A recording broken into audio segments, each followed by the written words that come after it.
ये video specially for beginners के लिए है जो अभी अभी मार्केट में ट्रेडिंग करना स्टार्ट किए हैं और उन्हें सपोर्ट और रेजिस्टेंस को ड्रॉ करने में थोड़ी परेशानी होती है। तो इस वीडियो को देखने के बाद आप सपोर्ट और रेजिस्टेंस को बिना कोई प्रॉब्लम फेस किए आराम से ड्रॉ कर सकते हैं। वीडियो को अंत तक देखिए, यहाँ पर बहुत सारे ऐसे फैक्ट्स आपको जानने के लिए मिलेंगे जो आपको बहुत ज़्यादा हेल्प करेंगे आपके ट्रेडिंग जर्नी में। चलिए इस वीडियो को स्टार्ट करते हैं बिना कोई टाइम वेस्ट किए। सबसे पहले समझते हैं सपोर्ट और रेजिस्टेंस क्या होता है। सपोर्ट और रेजिस्टेंस वे एरियाज होते हैं जहां से प्राइस रिएक्ट करता है, जहां से प्राइस अपने डायरेक्शन को चेंज करता है। ठीक है, सपोर्ट और रेजिस्टेंस एरियाज ऐसे लेवल होते हैं जो हमें फ्यूचर प्राइस को प्रिडिक्ट करने में हेल्प कर सकते। सपोर्ट और रेजिस्टेंस एरियाज अगर हमें पता है तो हम फ्यूचर में होने वाले प्राइस के मूवमेंट को समझ सकते हैं कि प्राइस इन एरियाज में आने के बाद रिएक्ट कर सकता है। तो हम वहाँ पर पहले से ही ये समझने की कोशिश करेंगे कि प्राइस यहाँ पर आने के बाद रिएक्ट करेगा और किस डायरेक्शन में करेगा।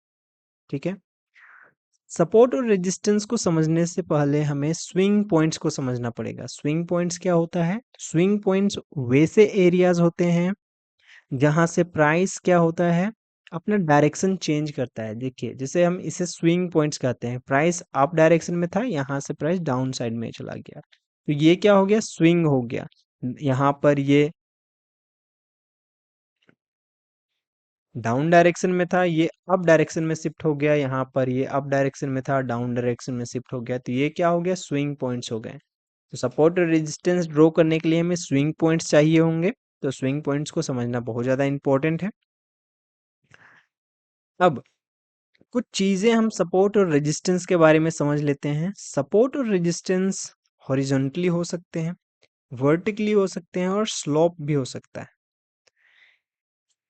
ठीक है, सपोर्ट और रेजिस्टेंस में स्विचिंग क्वालिटी होता है। स्विचिंग क्वालिटी का मतलब कि सपोर्ट एरिया अगर ब्रेक होता है तो वो रेजिस्टेंस एरिया बन जाता है, और रेजिस्टेंस एरिया अगर ब्रेक होता है तो वो सपोर्ट एरिया बन जाता है। ये कुछ पॉइंट्स है जिसको आपको ध्यान में रखना है। आपने यहाँ तक अगर ध्यान से नहीं सुना होगा तो आप इस वीडियो को फिर से आप देख सकते हैं। यहाँ तक कुछ पॉइंट्स जो ये मैंने बताए वो आप क्लियर कर लो, उसके बाद फिर आगे आपको अच्छे से समझ में आएगा। ठीक है, अब हम सबसे पहले हमारा काम क्या होता है? स्विंग पॉइंट्स को आइडेंटिफाई करना। इस ईएमए को मैं मूव कर देता हूँ ताकि यहाँ पर क्लियर चार्ट हमें पता चल सके। सबसे पहले हमें स्विंग पॉइंट्स को आइडेंटिफाई करना है। स्विंग पॉइंट्स देखिए, और सपोर्ट रेजिस्टेंस ड्रॉ करने के लिए एटलीस्ट हमें 2 स्विंग पॉइंट्स चाहिए होंगे, तभी हम जाके एक सपोर्ट लाइन और एक रेजिस्टेंस लाइन ड्रॉ कर सकते हैं। तो यहाँ पर देखिए, ये क्या हो गया? यहाँ पर हमें एक स्विंग पॉइंट्स दिख रहा है। ठीक है, और यहाँ पर एक हमें स्विंग पॉइंट्स दिख रहा है। तो यहाँ से हम एक लाइन ड्रॉ करते हैं जो ये दोनों स्विंग पॉइंट्स को टच करता। ठीक है, यहाँ से हमने एक लाइन ड्रॉ कर दिया। अब देखिए, ये लाइन ड्रॉ कर दिया, तो ये इसको हम सपोर्ट कहेंगे या रेजिस्टेंस कहेंगे? तो रेजिस्टेंस कहेंगे। क्यों? क्योंकि ये यहाँ से प्राइस अप साइड की तरफ नहीं जा रहा है, यहाँ से प्राइस डाउन साइड की तरफ जा रहा है। मतलब रेजिस्टेंस एरिया ऐसे एरियाज होते हैं जहां से प्राइस डाउन साइड की तरफ जाने का कोशिश करता है। ठीक है, तो रेजिस्टेंस एरिया से हमें क्या पता चलेगा? कि प्राइस डाउन साइड की तरफ रिजेक्ट होता है। तो ये हम क्या कह सकते हैं इसको? ये एक रेजिस्टेंस एरिया है। उसके बाद हम देखते हैं नीचे की तरफ, हमें यहाँ 2 स्विंग पॉइंट्स दिख रहे हैं। यहाँ से हम ड्रॉ करते हैं लाइन को, देखते हैं यहाँ से ड्रॉ करके, यहाँ से हम सिंपल सा इसको ड्रॉ करते हैं। ये तो ये क्या हो गया? ये एक सपोर्ट एरिया हो गया। सपोर्ट एरिया कैसे हो गया? तो इसको हम कहते हैं इसलिए सपोर्ट एरिया क्योंकि प्राइस यहाँ से नीचे की तरफ नहीं जा रहा है। ठीक है। प्राइस यहाँ ऊपर की तरफ जा रहा है, मतलब सपोर्ट ले रहा है, बेस बना रहा है, ठीक है। तो ये क्या हो गया, ये सपोर्ट एरिया हो गया, ये रेजिस्टेंस एरिया हो गया। इसको हम किस तरह से यूज कर सकते हैं ट्रेडिंग में? तो जब हम इसको 15 मिनट 5 मिनट के टाइम फ्रेम में हम इसको पुट करेंगे, इसको सपोर्ट और रेजिस्टेंस एरियाज को फाइंड आउट करेंगे, तो ये बहुत ज़्यादा इंपॉर्टेंट होता है। हायर टाइम फ्रेम में तो हमें हायर जो इंट्राडे ट्रेडिंग और पोजिशनल ट्रेडिंग होता है वो हम करने के लिए इसको वहां पर देखते हैं। ये 1 आवर के टाइम फ्रेम में हमने देखा, समझा कि रेजिस्टेंस एरिया क्या होता है, तो वे एरियाज जहां से प्राइस डाउन साइड की तरफ रिजेक्ट होता है, और सपोर्ट एरियाज वे एरियाज जहां से प्राइस अप साइड की तरफ सपोर्ट रिजेक्ट लेता है। तो ये हो गया सपोर्ट और रेजिस्टेंस एरियाज, ठीक है। यहाँ तक आपको क्लियर हुआ सपोर्ट और रेजिस्टेंस एरियाज क्या हो गया। अब देखिए, अगर इसको हम और लोअर टाइम फ्रेम में समझने की कोशिश करते हैं, यहाँ पर हमें ज़्यादा सपोर्ट और रेजिस्टेंस एरियाज मिलेंगे, ठीक है।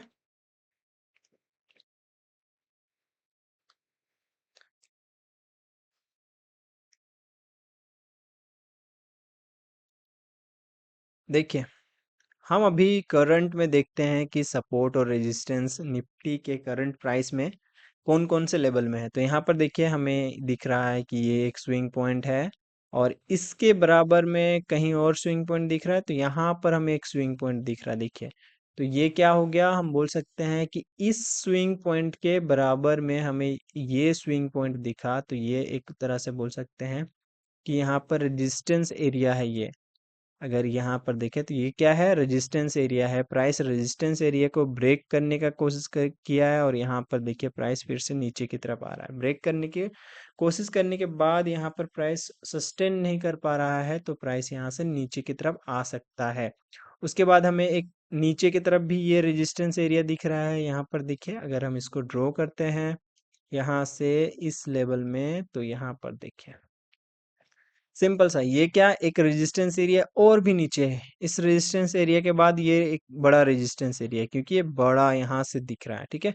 अब देखिए यहाँ पर सिंपल सा, अभी क्या मैंने बताया कि स्विचिंग क्वालिटी होता है। यहाँ पर ये दो स्विंग पॉइंट्स हमने मिला दिया, तो ये क्या बन गया, एक रेजिस्टेंस एरिया बन गया। रेजिस्टेंस को देखिए, प्राइस यहाँ ब्रेक किया, और जस्ट इस रेजिस्टेंस को टच करके ऊपर की तरफ जाने लगा। मतलब कि देखिए, ये जो सब रेजिस्टेंस एरिया था, यहाँ इस पॉइंट पे सपोर्ट का काम करने लगा, ठीक है।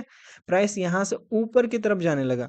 अगर देखिए प्राइस फिर से यहाँ से आके इस एरिया में टच करता है और ऊपर की तरफ जाता है, तो हम समझेंगे कि ये जो रेजिस्टेंस एरिया था वो अब एक सपोर्ट एरिया बन गया है। तो यहाँ पर देखिए नीचे की तरफ, ये हम समझ सकते हैं कि प्राइस अगर नीचे यहाँ से इस लाइन से भी नीचे आता है, तो सपोर्ट कहाँ पर लेगा, तो सपोर्ट एरिया हमें देखते हैं। यहाँ पर सपोर्ट एरिया हमें पता चल रहा है कि देखिए ये कि प्राइस अगर इन दोनों रेजिस्टेंस एरिया को ब्रेक करके नीचे की तरफ आता है, तो प्राइस इस लेवल में आके फिर से रिएक्ट कर सकता है अप डायरेक्शन के लिए, ठीक है। तो हमने क्लियर कर लिया कि सपोर्ट और रेजिस्टेंस क्या होता है। सपोर्ट और रेजिस्टेंस वर्टिकली हॉरिजॉन्टली सब हो सकता है, सभी तरह से यहाँ पर देख सकते हैं कि सिंपल सा देखिए, अगर यहाँ पर हम लाइन ड्रॉ करें, तो यहाँ पर हमें एक रेजिस्टेंस एरिया मिल सकता है इस तरह से, कि देखिए प्राइस क्या हो रहा है, यहाँ इस लाइन पे आ रहा है, फिर से नीचे आ रहा है, इस लाइन पे आ रहा है, नीचे आ रहा है, इस लाइन पे आ रहा है, नीचे आ रहा है। तो ये क्या हो गया, एक तरह से बोल सकते हैं ये रेजिस्टेंस एरिया हो गया।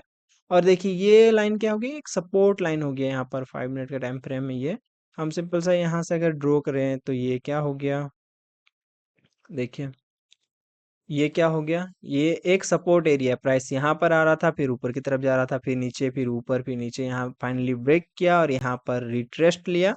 यहाँ पर रिट्रेस्ट लेने के बाद फिर प्राइस नीचे की तरफ आने लगा। मतलब ये जो सपोर्ट एरिया था, यहाँ पर रेजिस्टेंस एरिया के जैसा काम करने लगा। यहाँ पर अगर हम इसको और अच्छे से करते हैं, तो देखिए यहाँ पर ये प्राइस जो था, इसको हटा देते हैं ताकि हम अच्छे से समझ पाए।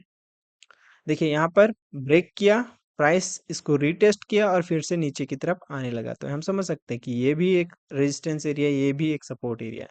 तो इसी तरह हम बहुत सारा अच्छे से तरीके से समझ सकते हैं। देखिए यहाँ पर अगर हम देखें इसको वर्टिकली एकदम परफेक्ट लाइन यहाँ पर हमें मिल रहा है। देखिए प्राइस यहाँ से अगर हम इस तरह से ड्रॉ करें, तो देखिए किस तरह से प्राइस यहाँ पर बिहेव किया। ये एकदम यहाँ पर हमें एक सीधा लाइन दिख रहा है।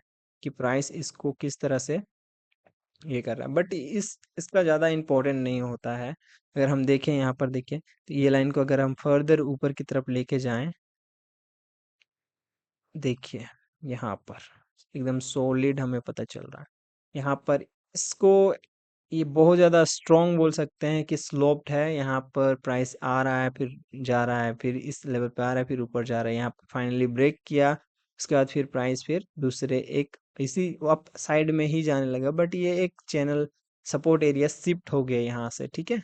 यहाँ से अगर हम देखें, यहाँ सपोर्ट एरिया शिफ्ट हो गया। तो ये धीरे धीरे अगर इसको प्रैक्टिस करेंगे तो आप हर जगह देखेंगे कि सपोर्ट कहीं ना कहीं सपोर्ट एरिया बन रहा है, और उसको हम समझ सकते हैं। देखिए प्राइस यहाँ पर अपने बोला था कि ये जो लाइन यहाँ पर हमने ड्रॉ किया था उसको रिस्पेक्ट करके ऊपर की तरफ जा रहा है। तो अगर ये प्राइस यहाँ से ऊपर की तरफ जाएगा तो हमें एक अपसाइड की तरफ मूवमेंट दिख सकता है, ठीक है। तो ये था सपोर्ट और रेजिस्टेंस। अगर यहाँ पर किसी को नहीं समझ में आया कि सपोर्ट और रेजिस्टेंस क्या होता है, किस तरह से हम इसे ड्रॉ कर सकते हैं, तो आप मुझे कमेंट करके बता सकते हैं कि ये पॉइंट मुझे नहीं समझ में आया है, ठीक है। आई होप अभी तक आपने चैनल को सब्सक्राइब कर लिया होगा। तो मिलते हैं नेक्स्ट वीडियो में। Thank you for watching. Hello and welcome to smart and easy trade. आज के इस वीडियो में आप सीखने वाले हैं सपोर्ट और रेजिस्टेंस को ड्रॉ करना बिल्कुल इजी वे में।